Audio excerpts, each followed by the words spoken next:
Welcome to Nandita's Edu Creations. My dear students of class 9, আজি আমি তোমালোকৰ বিজ্ঞান কিতাপৰ chapter 1 or part 2 আৰম্ভ কৰিবলৈ লৈছো। এটা বিকাৰত অলপমান বৰফ লওঁ, সেই বৰফখিনিক আমি উত্তপ্ত কৰিম আৰু বৰফৰ উষ্ণতা জুখিবৰ কাৰণে এফালে আমি পৰীক্ষাগাৰত ব্যৱহৃত হোৱা থাৰ্মোমিটাৰ ওলমাই থম। উত্তাপ দিয়াৰ লগে লগে বৰফৰ গলনাংকত অৰ্থাৎ 0 ডিগ্ৰী সেলসিয়াছ বা 273 কেলভিনত বৰফখিনি গলিবলৈ আৰম্ভ কৰিব। গুটিখিনি বৰফ গলি যোৱালৈকে আমি কিন্তু থাৰ্মোমিটাৰত উষ্ণতাৰ কোনো পৰিৱৰ্তন হোৱা দেখা নাপাম। একেদৰে আন এটা বিকাৰতো আমি অলপমান পানী লওঁ, পানীখিনিক আমি উত্তপ্ত কৰোঁ। পানীখিনি এটা সময়ত উতলাংকত যেতিয়া আহিব 100 ডিগ্ৰী সেলসিয়াছ বা 373 কেলভিন, তেতিয়া পানীখিনি জলীয় বাষ্পলৈ ৰূপান্তৰিত হ'ব। এই তাপ দি থকা সময়খিনিত আমি থাৰ্মোমিটাৰত কিন্তু উষ্ণতাৰ কোনো বৃদ্ধি হোৱা দেখা নাপাম। এই যে তাপ দি থকা হ'ল কিন্তু উষ্ণতাৰ কোনো বৃদ্ধি নহ'ল, সেয়া কেনেকৈ সম্ভৱ? অতিৰিক্ত তাপখিনি ক'লৈ গ'ল বাৰু? সেয়া আচলতে অৱস্থাৰ পৰিৱৰ্তন হওঁতে ব্যৱহৃত হৈছে। প্ৰথম ক্ষেত্ৰত বৰফৰ পৰা পানীলৈ ৰূপান্তৰিত হওঁতে আৰু দ্বিতীয় ক্ষেত্ৰত পানীৰ পৰা জলীয় ভাপলৈ ৰূপান্তৰিত হওঁতে সেই অতিৰিক্ত তাপ শক্তিখিনি ব্যৱহৃত হৈছে। সেয়া আমাৰ চকুত ধৰা নপৰিল, লুকাই থাকিল। এই তাপক কোৱা হয় লিন তাপ বা লেটেন্ট হিট। লিন শব্দটোৰ অৰ্থ হৈছে লুকাই থকা।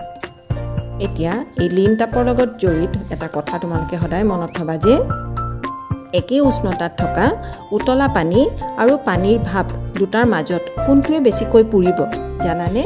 পানীৰ ভাপ, কাৰণ পানীৰ ভাপত অতিৰিক্ত লিন তাপ সোমাই থাকে। আৰু এটা প্ৰশ্ন ইয়াৰ পৰা আমি সুধিব পাৰিম যে 273 কেলভিন উষ্ণতাত থকা বৰফে একেই উষ্ণতাত থকা পানীতকৈ বেছি ঠান কিয় কৰে? সেয়াও কিন্তু লিন তাপৰ বাবেই হয়। এতিয়া আমাৰ পৰৱৰ্তী টপিকলৈ আহোঁ, সেয়া হৈছে বাষ্পীভৱন। বাষ্পীভৱন কি? উতলাংকৰ তলৰ যিকোনো উষ্ণতাত জুলীয়া পদাৰ্থ ভাপলৈ ৰূপান্তৰিত হোৱাৰ যিটো প্ৰক্ৰিয়া, তাক বাষ্পীভৱন বুলি কোৱা হয়। বাষ্পীভৱনৰ হাৰ বা মাত্ৰা কেইটামান কাৰকৰ ওপৰত নিৰ্ভৰ কৰে। প্ৰথমটো হৈছে তৰলৰ পৃষ্ঠকালি। আমি জানো যে বাষ্পীভৱন এটা পৃষ্ঠীয় প্ৰক্ৰিয়া বা ছাৰফেচ ফেন'মেনন। পৃষ্ঠকালি বৃদ্ধি হ'লে বাষ্পীভৱনৰ বেগো বাঢ়ে। যেনেকৈ আমি কাপৰ পৰা যদি গৰম চাহ খাবলৈ লওঁ, সেয়া আমি নোৱাৰিব পাৰোঁ। সেই একেখিনি চাহ যদি আমি প্লেটত ঢালি লওঁ, সোনকালে ঠাণ্ডা হ'ব আৰু সেই চাহখিনি আমি খাব পাৰোঁ। উষ্ণতা বৃদ্ধি হ'লে বাষ্পীভৱনৰ হাৰো বাঢ়ে। আমি জানো ৰ'দ থকা দিনত কাপোৰ কানি শুকালে সময় বেছি নালাগে। তৃতীয় কাৰকটো হৈছে বায়ুৰ আৰ্দ্ৰতা। আৰ্দ্ৰতা বুলি ক'লে কি বুজা? বায়ুত থকা জলীয় বাষ্পৰ যিটো পৰিমাণ, তাকে বায়ুৰ আৰ্দ্ৰতা বোলে। আৰ্দ্ৰতা বেছি হ'লে বাষ্পীভৱনৰ হাৰ কম হয় আৰু আৰ্দ্ৰতা কম হ'লে বাষ্পীভৱনৰ মাত্ৰা বেছি হয়। আমি দেখি পাওঁ যে বৰষুণ দিয়া দিনত কাপোৰ কানি শুকাওঁতে সময় লাগে। 4 নম্বৰ কাৰকটো হৈছে বতাহৰ বেগ। আমি সকলোৱে জানো যে বতাহত কাপোৰ সোনকালে শুকায়। বতাহৰ বেগ বাঢ়ি যোৱাৰ লগে লগে জলীয় বাষ্পবোৰ সহজে আঁতৰি যায় আৰু কাপোৰ সোনকালে শুকাই যায়। আমাৰ পৰৱৰ্তী টপিক হৈছে ঊৰ্ধ্বপাতন।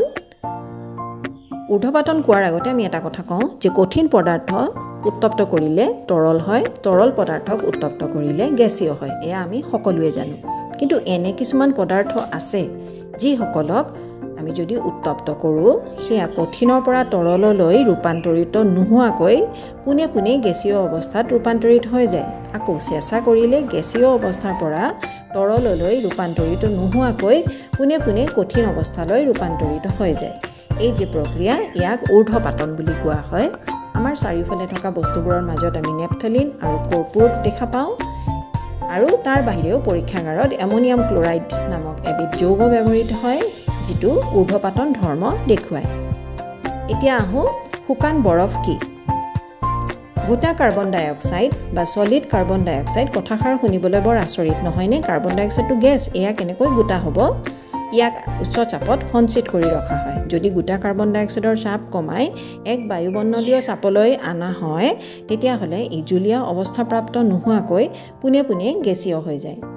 এই কাৰণে গোটা কাৰ্বন ডাই অক্সাইডক শুকান বৰফ বুলি কোৱা হয়। এয়াও কিন্তু ঊৰ্ধ্বপাতনৰে এটা উদাহৰণ। গোটা কাৰ্বন ডাই অক্সাইড বৰফতকৈ বহুত গুণে বেছি ঠাণ্ডা। ইয়াৰ উষ্ণতা হৈছে -78.5 ডিগ্ৰী সেলসিয়াছ। আৰু সেইবাবে বিশেষ কিছুমান ক্ষেত্ৰত এয়া ব্যৱহৃত হয় যেনে আইচক্ৰীম প্ৰস্তুত কৰোঁতে কৃত্ৰিম বৰষুণ হ'বলৈ আৰু মাছ মাংস সংৰক্ষণ কৰিবলৈ আজি আমি যিখিনি আলোচনা কৰিলোঁ তোমালোকে চাগে বুজি পাইছা পিছৰ ভিডিঅ'টোত আমি এই চেপ্টাৰৰ কোৱেশ্চন আনসাৰ সমূহলৈ বিস্তাৰিত